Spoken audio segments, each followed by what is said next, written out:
Hello everyone, welcome back. First of all, thanks for anyone who watched the Nystatin videos. I hope they were helpful. It was certainly helpful for me just to go through the process and thinking that if I'm suffering, let's all suffer together. Come on, let's go for a ride into the same Nystatin bus. That delicious licorice hand lotion. So I had a couple of people ask how I'm doing now, and I thought I'd make just a quick video. I'll probably do a couple just because I tried to record once already and it was like 9,000 minutes long, and I don't have the attention span for that, and probably you don't either. So last video was the end of October, and it's been 5 months since drinking the lotion. And things have gotten better, and that's a good thing. So I wanted to, just in this video, just go over what happened really quick, and a couple of the things that have really helped me with my anxiety. For me, just a brief overview for anyone who has forgot, or if this is just the first thing you're watching, because you don't want to see all the middle parts. Usually we're attracted to the beginning and the end. All the shit in the middle doesn't matter. It's just annoying filler, right? It's been 5 months, and I was, for about a year, suffering with anxiety, panic attacks, and then that sort of grew into agoraphobia, and I didn't want to go anywhere because every time I went somewhere I got shortness of breath and lightheaded, and basically what it is physiologically is a fight or flight response, which makes anxiety absolutely brutal because the mechanisms that cause it are programmed into our brains. Now, normally if you're in the jungle and you hear some crazy noise, that's a perfect response because you need to just take a beeline out of the situation.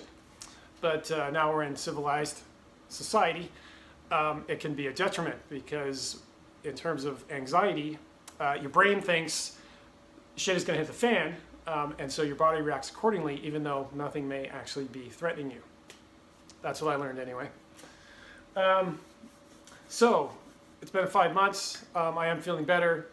The agoraphobia has slowly receded. The anxiety has slowly receded. It still pops up, and that may be the case for the rest of my life. That's what people tell me. And I still think I can beat it, but we'll see what happens. Part of the process of trying to get better with anything is that you need to, as far as I'm concerned, you need to experiment and try everything you can until you find something that works for you, because we're all different and all of our brains are different. So first thing that worked really well was meditation. After trying psychiatry and drugs and vitamins and drinking water all the time, and I was exercising and I was trying everything I could, the one thing I found that really helped was meditation. Now, we all have, I think, the term meditation brings upon this connotation that you are trying to spiritually zoom out of your body, fly around the cosmos, or have some sort of enlightenment, and that's what I thought. But what I realized after doing it for some time was that you're just telling your body, chill the F out for just a little bit, and that will calm your physiology down. And the thing about anxiety is, for me, was my physiology was all out of whack because I was drinking too much and I was stressed, and I quit my job and I didn't know what I was going to do. You know, I'm still living off savings.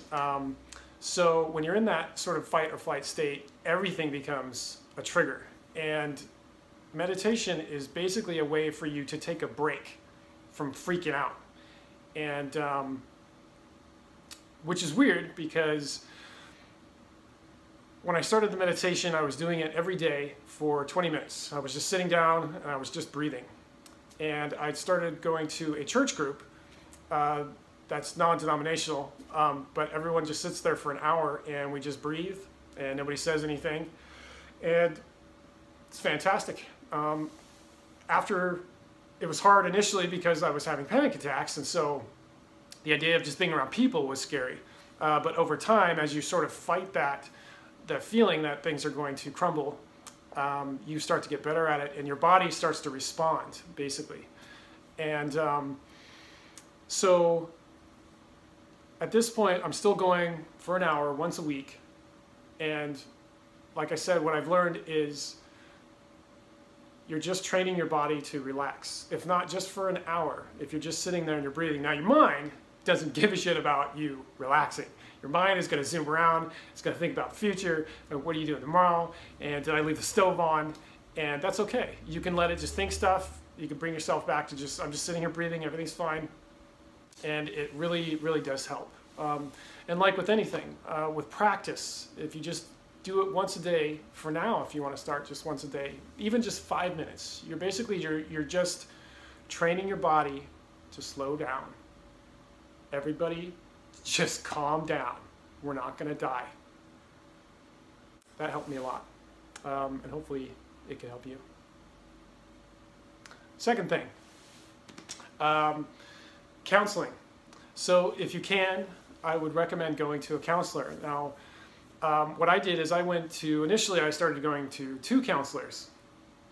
And because you have to find someone you can work with, and certainly someone you can talk to, because not everyone that you talk to is going to be able to relate, or maybe their jokes suck, you know, maybe the way they wear their clothes is irritating. So I was going to 2 counselors, and one of which after a month I was like, I think we're good. Thought I'd give it a try. It's good to try things and see how they go. But it's okay if you can find someone that you're comfortable with. I happened to find a counselor who was able to sort of let me just vent and describe what was going on, and he has been able to help me get a new sort of framework. And part of my problem was a pretty intense nihilism. And as I started to go through anxiety and realizing and feeling like my life was falling apart, after quitting my job and getting done remodeling, it's like everything's supposed to be better, but this is a big piece of shit cake that I'm eating for like a year straight. I thought, I was like, this is the way it's going to be forever. I'm not going to get better.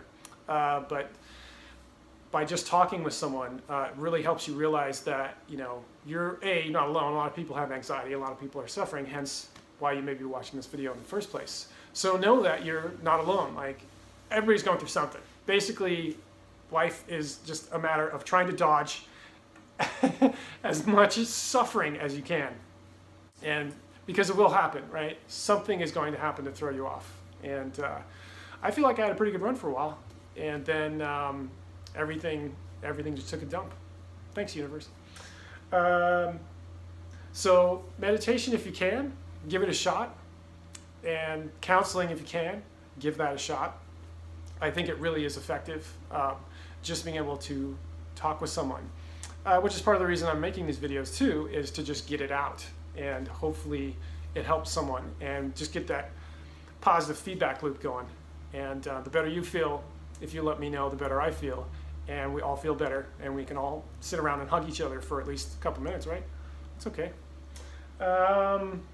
So that's it. And just want to make a quick video that I'm still alive. My neighbor cat is still hanging out. He apparently still likes me. And things are getting better. And don't worry, if you try, you will get better too. You will find something. So keep experimenting, keep trying different things. Go on the internets, but relax, don't go on CNN. Don't read the news. It's too insane right now. Give yourself a break. Listen to some birds. Happy spring. Anyway, that's it. And the next video I'll do is what didn't work and why I still feel a little effed every once in a while. So keep your head up and don't worry so much. Everything's going to be all right. Thanks for watching.